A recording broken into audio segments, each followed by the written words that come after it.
भगवान बाबा हनुमान जी को प्रणाम। महान त्यागी बाबा जुमदेव जी को प्रणाम। परमात्माए नमस्कार जी। मैं जयदेव धांडे और हर दिन की तरह इस नई सुबह पावन पर्व पर मेरे प्यारे सहयोग भाइयों, आप सभी का मैं हार्दिक स्वागत करता हूँ।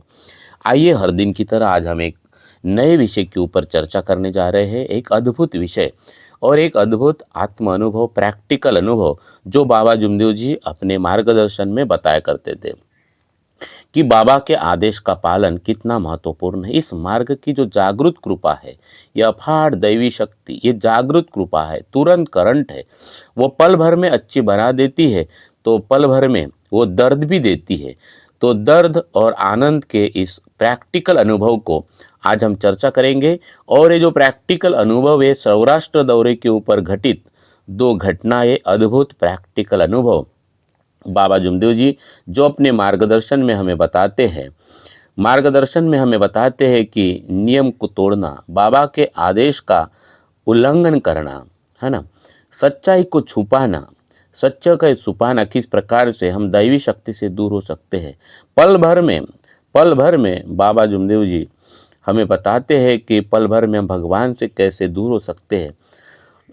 तो आइए, ऐसे चमत्कारिक घटना के बारे में आज हम चर्चा करने जा रहे हैं। ये दोनों घटनाएं जो है, ये सौराष्ट्र दौरे के समान घटित हुई थी। और यहीं पर बाबा जुमदेव जी हमें सिखा रहे हैं कि हमें कितना अवेयर रहना है, हमें कितना जागरूक रहना है इस तत्व शब्द नियम के प्रति। और इसीलिए तो हम हवन में जाते हैं, कार्यक्रम में जाते हैं, चर्चा बैठक में जाते हैं। तो हम सीखने के लिए या सिखाने के लिए नहीं जाते, जागरूक होने के लिए, अवेयर होने के लिए जाते हैं। तत्व शब्द नियम के प्रति, खुद के प्रति हमने भगवान को कौन सा वचन दिया था, उस वचन के प्रति हमें अवेयर होना है, जागरूक रहना है। हमें जागरूक रहना है, अवेयर रहना है। मरिया जी भगवत नाम पर हमें अवेयर रहना है। बाबा जुमदेव जी ने हमें क्या बताया, बाबा का आदेश क्या है, और उसका अगर हम उल्लंघन करते हैं, बाबा के आदेश को हम अनदेखा करते हैं, तो किस प्रकार से संकट हमारे जीवन में आ सकते हैं। आपको और मुझे सबको ये अनुभव है। आइए मेरे प्यारे सहयोग भाइयों, तो बाबा जुमदेव जी के इस मार्गदर्शन को हम थोड़ा चिंतन करते हैं, मनन करते हैं। तो आइए, बाबा जुमदेव जी किस प्रकार से इन दो घटनाओं के द्वारा, इन दो प्रैक्टिकल अनुभव के द्वारा हमें अवेयर कर रहे, जागरूक कर रहे। तो मेरे प्यारे सहयोग भाइयों, इस घटना को, इस अनुभव को शुरुआत करने के पहले आपने अभी तक हमारे चैनल को सब्सक्राइब नहीं किया है, तो सबसे पहले सब्सक्राइब कर दीजिए। और उन तमाम लोगों को मैं धन्यवाद देता हूं कि मानव धर्म के इस प्रचार प्रसार के मिशन में जो हमें सहयोग कर रहे, पूरे परिवार के साथ हमारे चैनल्स को देखते हैं, वीडियो सुनते हैं, उन तमाम लोगों को मैं बहुत बहुत धन्यवाद देता हूं। बहुत सारे लोग इसे शेयर भी करते, लाइक भी करते, उन तमाम लोगों को हम धन्यवाद देते हैं। आइए, ये जो दौरा है, सौराष्ट्र दौरा, और इस सौराष्ट्र दौरे पर दो प्रैक्टिकल अनुभव हुए हैं, आज उसी के बारे में हम चर्चा करते हैं। तो बाबा जुमदेव जी कुछ चुनिंदा सेवकों के साथ सौराष्ट्र दौरे पर निकले थे, और उसी दौरे में उन सेवकों के बीच में 1.25 और 7 पुते, ये दो सेवक शामिल थे। ये सभी सेवक बाबा के नज़दीक सेवक थे, बाबा के आदेश का पालन करने वाले, बाबा के तत्व शब्द नियम के लिए समर्पित ये सभी सेवक बाबा के साथ इस सौराष्ट्र दौरे पर निकले। और इस दौरे का एक ही उद्देश्य था, मानव धर्म का प्रचार प्रसार और भजन। और बाबा जुमदेव जी ने इसी दौरे में, और इस प्रकार से जो भी दौरे बाबा के होते थे, भगवान अपना परिचय देता था, सेवकों के मन और निष्ठा को परखने का मौका। और बाबा जुमदेव जी ये परीक्षा लेते थे, भगवान परीक्षा लेते थे, परखते थे मन और निष्ठा को। तो इसी प्रकार से ये दौरा, सौराष्ट्र दौरा जिसकी शुरुआत एक मंदिर के दर्शन से हुई थी, एक भव्य मंदिर जिसका दर्शन हुआ था। लेकिन वो दर्शन करने से पहले, वो मानव ने बनाई हुई कला देखने से पहले, बाबा ने सभी सेवकों को एक महत्वपूर्ण आदेश दिया था कि सभी सेवक ध्यान से सुनो, है ना। इस दौरे पर हम जो भी सेवक दर्शन करेंगे या मानव ने बनाई हुई कला देखेंगे, लेकिन हम किसी भी मूर्ति को प्रणाम नहीं करेंगे, किसी मूर्ति के सामने अपना सिर नहीं झुकाएंगे। ये नियम सबके लिए, ये आदेश बाबा ने सभी को दिया था, सभी को दिया था, है ना। क्योंकि हम भगवान हर नर नारी में देखते हैं, हर नर नारी के आत्मा में हम भगवान देखते हैं। हम भगवान कहाँ देखते हैं? बाबा ने सबको सिखाया है ना। हमारे कर्म ही हमारी पूजा है कि हर कर्म करते समय भगवान को सामने रख के कर्म करना, ये निष्काम कर्मयोग, यही हमारी सच्ची पूजा है। हम किसी पत्थर या मूर्ति नहीं, मूर्ति की नहीं, बल्कि मानवता और सत्य के शक्ति को जगाना चाहते हैं, है ना। तो ये जागृत कृपा का परिचय बाबा ने सब सेवकों को दिया। सब ने हाँ में सिर हिलाया, सब ने हाँ में सिर हिलाया। लेकिन जीवन में कई बार ऐसा होता है, हम रोज़ सुबह बाबा को वचन देते, फिर भी दिन भर में कहीं ना कहीं हमारे कदम उल्टे सीधे गिर जाते हैं, है ना। आदेश का उल्लंघन हो जाता है और इसलिए शाम को ओम हम और एक बार तत्व शब्द नियम के आईने में देखते हैं, चिंतन करते हैं। तो इस प्रकार से बाबा ने सबको आदेश दिया। तो आदेश, है ना, ये बहुत महत्वपूर्ण है। आदेश बहुत ही महत्वपूर्ण है, लेकिन जब नियम टूटता है, नियम जब टूट जाते तो किस प्रकार हमारे सामने संकट खड़े हो जाते हैं। भगवान दिखता नहीं है, लेकिन दैवी शक्ति के गुण हम देखते हैं। जब अच्छा करते हैं तब भी दैवी शक्ति के गुण दिखते हैं, जब गलत कदम उठते हैं तब भी दैवी शक्ति के गुण दिखते हैं, उसका कारण दिखता है। और मेरे प्यारे सेवक भाइयों, ये जो अद्भुत अनुभव दोनों हमें समझना है और जागना है। ये मार्ग समझने का है, जागने का है, सिर्फ सीखना नहीं है, तो समझना है और जागना भी है। तो इस प्रकार से ये जो मंदिर का जो कार्यक्रम, जो दर्शन या जो मानव ने बनाई हुई कला देखना था, वो सब सेवकों ने देखा। एक कार्यक्रम समाप्त हुआ और जब वो मंदिर से सभी सेवक बाहर निकल रहे थे, तो उसी मंदिर के सामने एक हनुमान जी का छोटा सा मंदिर था। उसी सेवकों में से हमारे सातपुते नाम के सेवक थे। उनको शायद पुरानी आदत होंगी, श्रद्धा में वशीभूत होकर, भावना में वशीभूत होकर सातपुते जी उस हनुमान जी के मंदिर के सामने रुके। कई लोगों का आदत होती है मंदिर के सामने जाने के, पुरानी आदत, हाथ हिलाने, हाथ से नमस्कार करने की। तो वहाँ रुके सातपुते जी, और सातपुते जी ने हनुमान जी के मूर्ति को प्रणाम किया। और ये जब प्रणाम किया तो सबसे बड़ी बात कि 1.25 लाख के नाम के सेवक उनके पीछे खड़े थे, ये उन्होंने देखा। प्रणाम करते हुए 1.25 लाख के जी ने देखा। जैसे भगवान ने देखा, बाबा ने देखा, वैसे 1.25 लाख के जी ने देखा। और वो एकदम चुपचाप हो गए। उन्होंने बाबा को नहीं बताया, है ना। उनको लगा कि बाबा को बताने की क्या ज़रूरत है, एक छोटा सा प्रणाम ही थी क्या, और हनुमान जी को ही किया, इससे क्या फ़र्क पड़ने वाला है। और यहीं पर 1.25 लाख के जी की सबसे बड़ी भूल हो गई। यानी चोरी करने वाला उससे भी ज़्यादा गुनहगार इस मार्ग में देखने वाला, गलती को छुपाने वाला, चाहे परिवार में हो या सेवकों में हो। तो इस प्रकार से बाबा के आदेश का, ये बाबा के नियम का उल्लंघन हो गया। तो 1.25 लाख के जी ने देखा और उन्होंने प्रणाम किया और बाबा को नहीं बताया, बाबा से बात छुपा दिया। तो बाबा से छुपाना, सत्य को दबाना, ये भगवान को, बाबा को सबसे बड़ा धोखा देना है, बाबा के प्रति धोखा है। तो 1.25 लाख के ने सातपुते जी के गलती को छुपाया, है ना, देखा, लेकिन बाबा को बताया नहीं, इस सच को छुपाया उन्होंने, है ना, सच को छुपाया।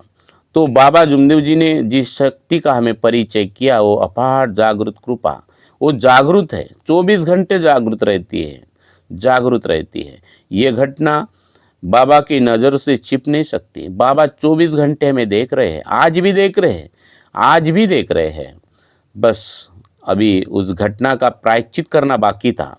तो वो समय आ गया जब उस मंदिर से सारे सेवक बाहर निकले, है ना, और एक बस में सवार हुए।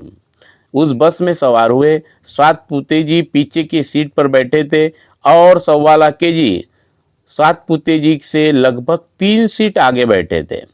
इस प्रकार से बस निकल पड़ी। अचानक एक व्यक्ति सामने आ गया और बस ड्राइवर ने जोरदार इमरजेंसी ब्रेक लगाया। और इस ब्रेक के कारण क्या हुआ? कोई सामान्य घटना घटित नहीं हुई। दैवी शक्ति ने अपना परिचय दिया। सात पुते ऐसा उड़ा जैसे किसी ने उन्हें पीछे से धक्का दिया हो, और वो सीधा 5 फुट लंबा हवा में उड़ गया और वो सवा लाखी के छाती के पसली पर आकर गिर बैठा। ठाक से आवाज आया। सवा लाखे दर्द से कराह उठे। पसली पर इतनी तेज चोट लगी थी कि वह चिल्लाए, बाबा मैं मर रहा हूं, मरता हूं मैं अब। वो चिल्लाने लगा। भगवान दिखा नहीं, लेकिन भगवान ने कैसे उठाया ना, भगवान ने कैसे उड़ाया। 5 फुट लंबा है ना। तो ये सुनकर और ये देखकर बाबा कहते हैं, है ना, बाबा सब कुछ देख रहे थे। बाबा कहते हैं, बोले मरता है तो मर, हमें क्या करना है, हमें नहीं मालूम तूने क्या गलती किया है। हमने सबको इंटीमेशन दिया था भाई कि सबको बताना है ना, कि क्या गलती हुई।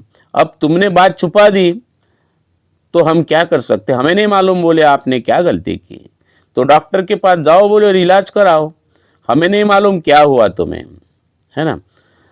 तो ये बात हमें समझना है। बाबा को सब दिख रहा था। बाबा जानते थे कि सवा लाखे की दर्द का कारण उनकी चोट नहीं, बल्कि उनका झूठ को छिपाना, है ना, सत्य को छिपाना, है ना।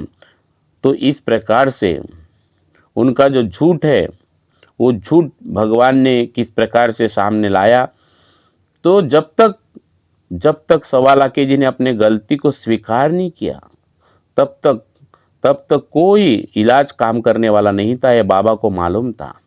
तो इस प्रकार से सवा लाखे जी बहुत दर्द से करा रहे थे, दर्द में थे।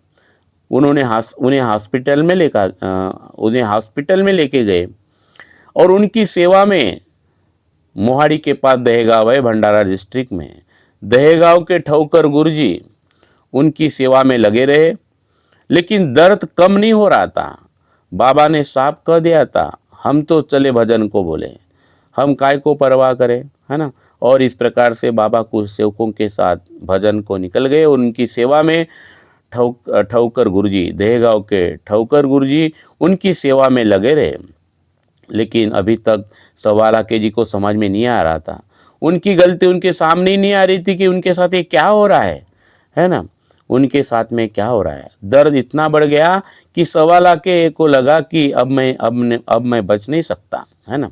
इसी चरम पीड़ा में उनके मन में बिजली की तरह एक विचार कौंधा, बिजली की तरह उन्हें याद आया, हाँ, सात पुते ने बोले प्रणाम किया था और बाबा ने मना किया था, और मैंने बाबा को बताया नहीं, मैंने बहुत बड़ी गलती किया, है ना। मैंने बाबा को धोखा दिया, मैंने बाबा के आदेश का उल्लंघन किया। ऐसा सवा लाखे जी के मन में ये याद आया और सवा लाखे जी को अपने गलती एहसास हुई। सवा लाखे जी ने अपने गलती का एहसास किया, उन्हें एहसास हो चुका था, और दर्द ने इस परेशानी ने उन्हें इस सत्य को पहुंचा दिया, उसके गलती को सामने लाया। उन्होंने तुरंत बाबा को ये मैसेज भेज दिया, क्योंकि बाबा तो दूसरी जगह पे थे, और मन ही मन उन्होंने बाबा को याद किया, अपने कर्म की गलती की माफ़ी मांगी। उन्होंने बाबा से अपने गलती की माफ़ी मांगी और बाबा के सामने उन्होंने स्वीकार किया कि उन्होंने सत्य छुपाया, है ना, उन्होंने सत्य को छुपाया। और मेरे प्यारे सेवक भाइयों, आप दैवी शक्ति का चमत्कार देखिए, ये जागृत कृपा का चमत्कार देखिए। जैसे उन्होंने माफ़ी मांगी, अपने गुनाह को स्वीकार किया, पल भर में सब दर्द निकल गया, पल में दर्द निकल गया। तो पल भर पहले मरने की बात कर रहे थे और पल भर में सवा लाखे जी एकदम स्वस्थ महसूस करने लगे। दैवी शक्ति ने उन्हें दिखा दिया कि भौतिक चोट का इलाज डॉक्टर कर सकते हैं, लेकिन आध्यात्मिक चोट, बाबा के आदेश का अगर उल्लंघन हो गया, सत्य को छुपाने की अगर हमने गलती किया, तो इसका इलाज केवल बाबा को माफ़ी मांगने में है ना, सत्य को स्वीकारने में है, अपने गलतियों को स्वीकारने में है। तो ये बाबा जुमदेव जी का नियम, बाबा के आदेश का पालन कितना महत्वपूर्ण है। इस नियमों को तोड़ना गलत है, गलतियों को छुपाना ये सबसे बड़ा पाप है। सबसे बड़ा पाप है। तो इस प्रकार से पल भर में दर्द ठीक हो गया, 1.25 kg ठीक हो गए, लेकिन अभी भी यात्रा बाकी थी। ये दौरा आगे बढ़ रहा था। बाबा जुमदेव जी दूसरे ठिकान पर भजन के लिए पहुँचे थे और बाबा ने आगे सेवकों को बताया कि भाई अभी रसोई के लिए एक अच्छी जगह देखो, साफ़ सुथरा ठिकान देखो, साफ़ सुथरा आप जगह देखो और वहाँ पे हम भोजन पकाएंगे, साथ में खाना खाएंगे, ऐसा निर्देश देकर बाबा भजन के लिए निकल गए। लेकिन इस बार भी और लापरवाही हुई। जहाँ रसोई बनाई गई वह जगह एक नए निर्माण के पास थी, नया बांधकाम हो रहा था, जहाँ बहुत कचरा और गंदगी थी। लेकिन सहायक सेवकों ने जल्दबाजी की। बाबा के आदेश को गंभीरता से नहीं लिया गया। वहाँ पे खाना पकाया गया और कोई न कोई वहाँ चूक भूल हो गई थी। बाबा जब सेवकों के साथ में भजन में लौटे तो रसोई तैयार हो गई थी, भोजन तैयार हुआ था, लेकिन उस कचरे और गंदगी के कारण शायद किसी ने अनजाने में उसमें कुछ गिरा दिया होगा। तो दूषित जो है भोजन जो है वो दूषित हो गया था, है ना। वो भोजन में कुछ न कुछ ऐसी चीज़ गिरी कि वो भोजन है वो दूषित हो गया था और वही भोजन सब सेवकों ने बाबा के साथ ग्रहण किया। लेकिन 2 घंटे बाद सब लोग उल्टी करने लगे। सब लोग उल्टी करने लगे, बार बार उल्टी करने लगे। स्थिति इतनी बिगड़ गई कि सबको डॉक्टर के पास, यानी वहाँ पे सबके लिए डॉक्टर को बुलाना पड़ा। बाबा ने डॉक्टर को बुलाने का आदेश दिया और उस रात करीबन 500 रुपये, पूरे 500 रुपये का बिल चुकाना पड़ा। 500 रुपये का बिल चुकाना पड़ा। तो एक सेवक नारायण नाम के वो उल्टी करने बाहर आए तो वो अपने पत्नी को कहते हैं कि भाई पानी लाओ। तो उसकी पत्नी कहते तुम खूब खा लेते हो बोले और मेरे को तंग करते हो, खूब खाते हो बोले पेट भर और मेरे को फालतू तंग करते रहते हो बोले। लेकिन जैसे उन्होंने ताना मारा तो उसने भी उल्टी किया, है ना। तो वो सेवक कहते हमने तो ज़्यादा खाया नहीं बोले, लेकिन मालूम नहीं बोले क्या हो गया। तो जैसे उन्होंने ताना मारा तो पत्नी ने भी उल्टी किया, तो बोले तुमने भी ज़्यादा खाया होगा बोले, है ना। तो बाबा कहते हैं कि ऐसा बहुत सारा नाटक हुआ बोले उस सौराष्ट्र दौरे में, बहुत नाटक हुआ बोले, है ना। हमने खाया तो बाबा आगे कहते हैं कि हमने जहर खाया तो इसका प्रायश्चित भी हमें लेना पड़ेगा बोले। जहर हमने खाया तो भगवान क्या करेगा बोले, है ना। तो बाबा ने सबको बताया कि कहीं ना कहीं धोखा ही हुआ बोले, कहीं ना कहीं धोखा हुआ, लेकिन हमने जहर खाया तो उसका प्रायश्चित हमें करना पड़ेगा। और इस प्रकार से डॉक्टर ने सबको इंजेक्शन दिया, सब शांत हो गए। 500 रुपया खर्चा हुआ और इस प्रकार से सब लोगों ने फिर सुबह पैठे में 5 बजे से 6 बजे तक 1 घंटा आराम किया और इस प्रकार से वो आगे दौरे के लिए निकले। और सब एकदम अच्छे हो गए। सूरत पहुँचे सब लोग वहाँ से फिर, लेकिन उसके बाद ऐसा कोई महसूस ही नहीं हुआ कि सब ने उल्टियाँ किया। आपको पता होगा उल्टी में आदमी पूरा हल्का हो जाता है, परेशान हो जाता है, आपकी सभी को अनुभव होगा। सब ने उल्टियाँ करने के बाद और मात्र 1 घंटा आराम किया। तो बाबा बोलते कि इस प्रकार से दैवी शक्ति पल भर में अच्छा कर देती है बोले, एकदम फ्रेश लगने लगा सभी को, बिल्कुल। तो ये 2 प्रैक्टिकल अनुभव हमें समझना है। बाबा का आदेश, है ना, बाबा का जब नियम टूटता है तो किस प्रकार से करंट और खतरा हमारे सामने खड़ा हो जाता है। तो मेरे प्यारे सेवक भाइयों, पहला जो अनुभव हमने 1.25 kg का देखा कि दैवी शक्ति कैसे सत्य को सामने लाती है ना। दैवी शक्ति कैसे सत्य को सामने लाती है, जैसे हमने लास्ट वीडियो में देखा था, है ना। धर्मदास निनावे जी के सत्य को भगवान ने कैसे सामने लाया। और यहाँ पे भी ये 2 सौराष्ट्र दौरे के जो प्रैक्टिकल अनुभव कि 1.25 kg ने अपने गलती को स्वीकार किया तो पल भर में बड़े से बड़ा कष्ट किस प्रकार से दूर हो सकता है। और दूसरा अनुभव, हमें हमारे जिम्मेदारी को स्वीकार करना है। हमें गंदगी में खड़ा नहीं रहना है, हमें स्वच्छ और सुंदर जगह पे खड़ा रहना है। वो गंदगी में भोजन बनाया, वो भोजन किस प्रकार से जहर बन गया है ना, जहर बन गया। तो हमें हमारे कर्मों की जिम्मेदारी बताया बाबा जुमदेव जी ने, है ना। हमें बाबा ने बताया है निर्मल मन, है ना, स्वच्छ मन, चित्त चोखा मन, निर्मला बुद्धि, उत्तम मन धीर। और इस प्रकार से जीवन जहर न बन जाए, हमारे विचार शुद्ध बन जाए। तो इस प्रकार से बाबा जुमदेव जी ने ये प्रैक्टिकल अनुभव, जहर का प्रायश्चित डॉक्टर और दवाई से होगा, ये सामने बाबा ने लाया है। दैवी शक्ति आपको सही रास्ते पर रखती है, लेकिन हमारे भौतिक कर्म जैसे लापरवाही का फल हमें भोगना पड़ेगा, तुरंत भोगना पड़ेगा, क्योंकि ये दैवी शक्ति है जिसने सबको सबक सिखाया है, सबको शांत किया है। सबको इंजेक्शन लगे, सब सो गए, और 1 घंटे के नींद के बाद जब वो आपने सुना, अभी हम जो बात कर रहे थे कि सूरत पहुँचे, सब अच्छे हो गए, किसी को किसी प्रकार की शिकायत नहीं, उल्टी का थकवा नहीं, सब एकदम फ्रेश बन गए, एकदम फ्रेश हो गए। तो आइए मेरे प्यारे सेवक भाइयों, यही बाबा जुमदेव जी का मानव धर्म है। ये अद्भुत मानव धर्म जो हमें अनुशासन सिखाता है, सत्य और निष्काम कर्मयोग के प्रति हमें जागरूक करता है, हमें जिम्मेदारी बताता है, ये मानव धर्म है। ये मानव धर्म है। दैवी शक्ति आपको तोड़ती नहीं है, बल्कि सबक सिखाकर हमें शुद्ध कराती है, हमारी आत्मा शुद्ध करती है, और पहले से भी और ज़्यादा अच्छा बना देती है। ये दैवी शक्ति है। और इसलिए में बार बार तत्व शब्द नियम के आईने में देखना है, मरते दम तक देखना है, निरंतर देखना है।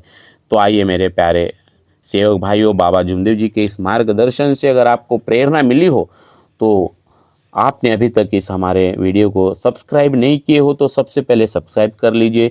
इस वीडियो को लाइक भी करिए, और इस वीडियो को ज़्यादा से ज़्यादा लोगों तक शेयर भी करिए। यही मानव धर्म का प्रचार प्रसार है। तो आइए मेरे प्यारे सेवक भाइयों, आपने अपना जो कीमती समय दिया है, इस कीमती समय के लिए बहुत बहुत धन्यवाद। यहीं पर मैं अपने वाणी को विराम देता हूँ। नमस्कार जी, नमस्कार जी, नमस्कार जी। भगवान बाबा हनुमान जी की जय। महान त्यागी बाबा जुमदेव जी की जय। परमात्मा एक, सत्य मर्यादा प्रेम कायम करने वाले, अनेक वाइट व्यसन बंद करने वाले मानव धर्म की जय। नमस्कार जी, नमस्कार जी, नमस्कार।